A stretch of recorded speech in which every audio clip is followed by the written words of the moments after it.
जिंदगी की समस्याओं को हल करते करते हिम्मत हार चुके हो तो इन बातों को समझना ज़रूरी है।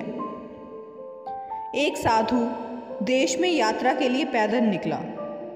रात हो जाने पर एक गांव में आनंद नाम के व्यक्ति के दरवाजे पर रुका।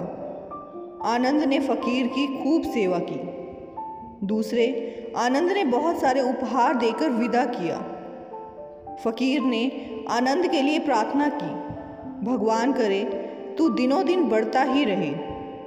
फ़कीर की बात सुनकर आनंद हंस पड़ा और बोला, अरे फ़कीर, जो है यह भी नहीं रहने वाला। फ़कीर आनंद की ओर देखता रह गया और वहाँ से चला गया। 2 वर्ष बाद फ़कीर फिर आनंद के घर गया और देखा कि सारा वैभव समाप्त हो गया है।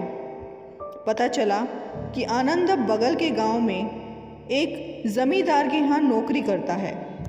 फ़कीर आनंद से मिलने गया। आनंद ने अभाव में भी फ़कीर का स्वागत किया। झोपड़ी में फटी चटाई पर बिठाया, खाने के लिए सूखी रोटी दी। दूसरे दिन जाते समय फ़कीर की आंखों में आंसू थे। फ़कीर कहने लगा, हे भगवान, तूने ये क्या किया? आनंद पुनः हंस पड़ा और बोला, फ़कीर, तू क्यों दुखी हो रहा है?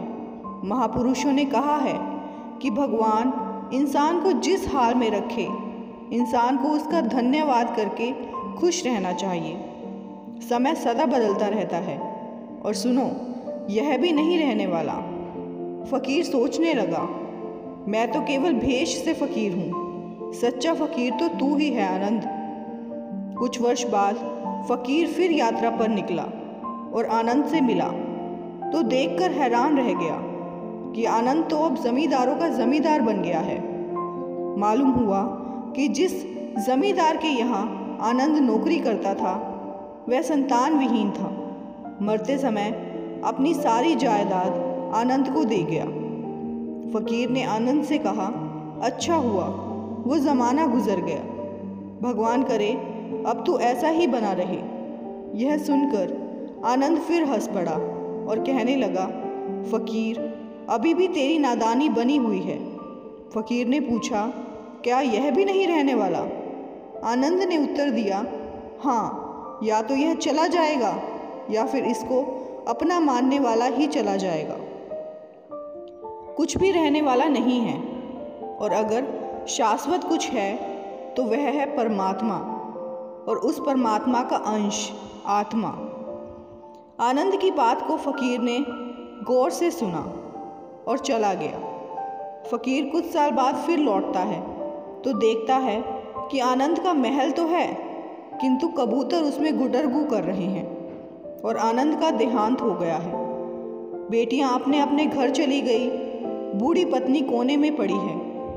फ़कीर कहता है, अरे इंसान, तू किस बात का अभिमान करता है? क्यों इतराता है? यहाँ कुछ भी टिकने वाला नहीं है। दुख या सुख कुछ भी सदा नहीं रहता। तू सोचता है पड़ोसी मुसीबत में है और मैं मौज में हूँ, लेकिन सुन, ना मौज रहेगी और ना ही मुसीबत। सदा तो उसको जानने वाला ही रहेगा। सच्चे इंसान वे हैं जो हर हाल में खुश रहते हैं। मिल गया माल तो उस माल में खुश रहते हैं और हो गए बेहाल तो उस हाल में खुश रहते हैं। फ़कीर कहने लगा, धन्य है आनंद तेरा सत्संग और धन्य है तेरे सतगुरु। मैं तो झूठा फ़कीर हूँ, असली फ़कीरी तो तेरी ज़िंदगी है। अब मैं तेरी तस्वीर देखना चाहता हूँ, कुछ फूल चढ़ाकर दुआ तो मांग लूँ। फ़कीर दूसरे कमरे में जाता है तो देखता है कि आनंद ने अपनी तस्वीर पर लिखवा रखा है, आखिर में यह भी नहीं रहेगा। एक बार चाणक्य का एक परिचित उनसे मिलने आया और बोला, क्या तुम जानते हो कि मैंने तुम्हारे मित्र के बारे में क्या सुना है?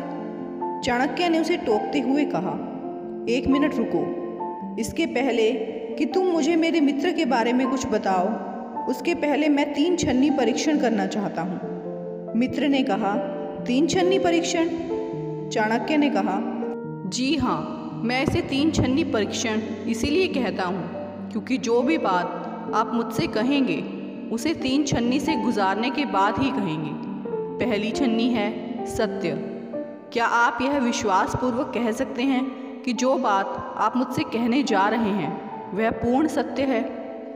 व्यक्ति ने उत्तर दिया, जी नहीं, दरअसल यह बात मैंने अभी अभी सुनी है। चाणक्य बोले, तो तुम्हें इस बारे में ठीक से कुछ नहीं पता है। आओ अब दूसरी छन्नी लगाकर देखते हैं। दूसरी छन्नी है भलाई। क्या तुम मुझसे मेरे मित्र के बारे में कोई अच्छी बात कहने जा रहे हो? जी नहीं, बल्कि मैं तो तुम मुझे कोई बुरी बात बताने जा रहे हो, लेकिन तुम्हें यह भी नहीं मालूम है कि यह बात सत्य है या नहीं। तीसरी छन्नी है उपयोगिता। क्या वह बात जो तुम मुझे बताने जा रहे हो मेरे लिए उपयोगी है? शायद नहीं। यह सुनकर चाणक्य ने कहा, जो बात तुम मुझे बताने जा रहे हो ना तो वह सत्य है, ना अच्छी और ना ही उपयोगी, तो फिर ऐसी बात कहने का क्या फ़ायदा? जब भी आप अपने परिचित, मित्र, सगे संबंधी के बारे में कुछ गलत बात सुने तो ये 3 छन्नी परीक्षण अवश्य करें। एक समय की बात है, काशी में कई वर्ष साथ रहकर 2 पंडितों ने धर्म और शास्त्रों का अध्ययन किया। शिक्षा पूरी होने के बाद दोनों विद्वान अपने अपने गांव की ओर चल पड़े। तब यातायात के साधन तो थे नहीं। लोगों को एक स्थान से दूसरे स्थान तक जाने में कई कई दिन लग जाते थे। लोग दिन में चलते थे और रात में विश्राम करते थे। ये दोनों पंडित भी ऐसा ही कर रहे थे। एक बार दोनों नगर के सबसे धनी व्यक्ति के यहाँ ठहरे। उसने उनके रहने की व्यवस्था की और फिर अपने लोगों से कहा कि दोनों महानुभावों के भोजन का भी बंदोबस्त किया जाए। इस बीच समय पाकर धनी व्यक्ति दोनों के पास पहुंचा और उनसे चर्चा करने लगा। धनी व्यक्ति अनुभवी था।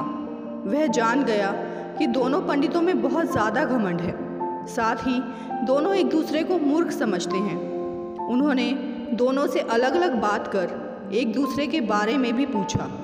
जो जवाब मिले वो धनी व्यक्ति को दुखी कर गए। उसने मन में विचार किया कि ये दोनों काशी जैसी जगह पर वर्षों अध्ययन करके आए हैं, लेकिन एक दूसरे का सम्मान करना नहीं सीखा। बहरहाल भोजन का समय हो गया था। धनी व्यक्ति ने दोनों को बड़े आदरपूर्वक भोजन कक्ष में बुलाया। एक की थाली में चारा और दूसरे की थाली में भूसा परोसा। यह देखकर दोनों पंडित आग बबूला हो गए। गुस्से में आकर कहने लगे कि क्या हम जानवर हैं जो यह चारा और भूसा खाएंगे? धनी होकर तुम हमारा अपमान कर रहे हो। यह लक्ष्मी द्वारा सरस्वती का अपमान है। इस पर उन्होंने बड़ी ही शांति से जवाब दिया। एक को थाली में चारा और दूसरे को भूसा परोसा गया है। इसमें मेरा कोई कसूर नहीं है। जब मैंने आप में से किसी एक के बारे में पूछा तो उसने कहा कि वह तो बैल है। वहीं दूसरे से पहले के बारे में पूछा तो उसने कहा था कि वह तो गधा है। आप दोनों ने ही एक दूसरे को बैल और गधा बताया, तो मैंने उसी हिसाब से चारा और भूसा थाली में परोस दिया। इतना सुनते ही दोनों ज्ञानियों की आंखें खुल चुकी थीं। उन्हें अपनी गलती का एहसास हो गया था। उन्होंने उनसे क्षमा मांगी। एक दूसरे के प्रति ऐसी सोच रखने के लिए खेद भी जताया। दोस्तों, इससे हमें ये सीख मिलती है, व्यक्ति में कितना भी ज्ञान आ जाए उसे घमंड नहीं करना चाहिए। साथ ही दूसरों के प्रति बुरे भाव नहीं रखने चाहिए। एक तालाब के किनारे कुछ गधे घास चर रहे थे। उन्होंने देखा कि उस तालाब में बहुत से हाथी तैर रहे हैं। उनसे कुछ दूरी पर बच्चे पानी में खेल रहे थे। उन्हें अपनी किस्मत पर बहुत अफसोस हुआ कि किस तरह सब आनंद ले रहे हैं और वे हमेशा मेहनत ही करते रहते हैं।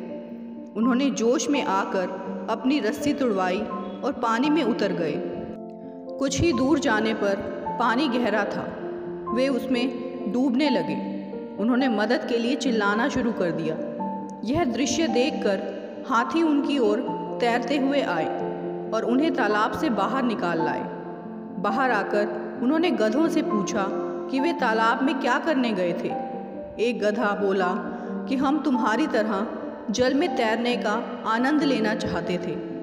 हाथी ने उन्हें समझाया कि जब तक कोई काम करना ना आता हो उसे करने की कोशिश मूर्खता ही कही जाती है। अगर कोई नया काम करना हो तो पहले उसकी जानकारी हासिल कर लेना अच्छा होता है। दोस्तों, आगे भी इसी तरह की वीडियोस देखने के लिए हमारे चैनल हार्वी मोटिवेशन को सब्सक्राइब ज़रूर करें और साथ ही वीडियो को लाइक और शेयर करना ना भूलें। वीडियो में अंत तक बने रहने के लिए आपका बहुत बहुत धन्यवाद।